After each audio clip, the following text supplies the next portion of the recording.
تعريف البراكين. البراكين هي ظاهرة جيولوجية تحدث عندما تنفجر الصخور المنصهرة الماجما من باطن الأرض إلى السطح عبر شقوق في القشرة الأرضية. يحدث هذا الانفجار نتيجة الضغط الشديد الذي يتراكم في طبقات الأرض الداخلية، مما يؤدي إلى تدفق الحمم البركانية والغازات والرماد البركاني إلى الخارج، وأحياناً يتسبب في تكوين جبال بركانية. أماكن وجود البراكين في العالم: توجد البراكين في أماكن مختلفة حول العالم، وغالباً تتوزع على طول مناطق تعرف بحزام النار، وهو نطاق يمتد على طول حافة المحيط الهادئ حيث تلتقي الصفائح التكتونية. بعض المناطق البارزة التي تتواجد فيها البراكين هي المحيط الهادئ، تشمل اليابان، الفلبين، أندونيسيا والولايات المتحدة، خاصة في هاواي وألاسكا. البحر المتوسط، تشمل إيطاليا، جبل فيزوف وإتنا. المحيط الأطلسي، جزر الأزور وأيسلندا.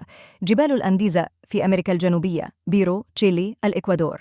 أكثر البراكين خطورة وتدميراً تاريخياً: هناك براكين عديدة معروفة بخطورتها وقوة تدميرها، وتسببت في كوارث واسعة، منها 1. بركان فيزوف أنا، إيطاليا. أشهر ثوران عام 79 ميلادي، ودمر مدينة بومبي بالكامل ودفنها تحت الرماد، مما جعلها من أبرز الكوارث البركانية في التاريخ. بركان كراكاتوا، إندونيسيا. أشهر ثوران عام 1883، وقد كان ثورانه من أعنف الانفجارات، حيث تسبب في موجات تسونامي وأدى إلى مقتل حوالي 36 ألف شخص، وانتشرت آثاره حتى تغير الطقس العالمي. ثالثاً، بركان جبل القديس هيلين، الولايات المتحدة. أشهر ثوران عام 1980، وهو أكبر انفجار بركاني شهدته أمريكا الشمالية في العصر الحديث، حيث أسفر عن تدمير واسع النطاق وخسائر بيئية وبشرية كبيرة. بركان إتنا، إيطاليا. نشاط مستمر: يعد جبل إتنا من أنشط البراكين في أوروبا، ويستمر في الثوران بشكل متكرر، يشكل خطراً على المناطق المحيطة به في صقلية. بركان ميرابي، إندونيسيا.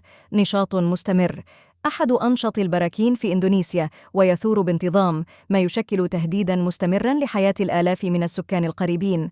سجلات حديثة للبراكين في السنوات الأخيرة: ثارت عدة براكين نشطة وأدت إلى اضطرابات بيئية ومخاطر، ومن أبرزها بركان كيلاويا في هاواي.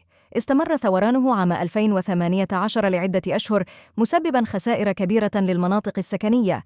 بركان تالون في الفلبين ثار عام 2020، ما أدى إلى إجلاء الآلاف وتسبب في تلوث الهواء. بركان جبل نيراجونغو في الكونغو ثار في مايو 2021، وتسبب في نزوح مئات الآلاف. تظل البراكين قوى طبيعية ذات تأثير كبير، وتقوم العديد من الدول بتطبيق أنظمة مراقبة لرصد الأنشطة البركانية وتوفير تحذيرات مبكرة لحماية السكان.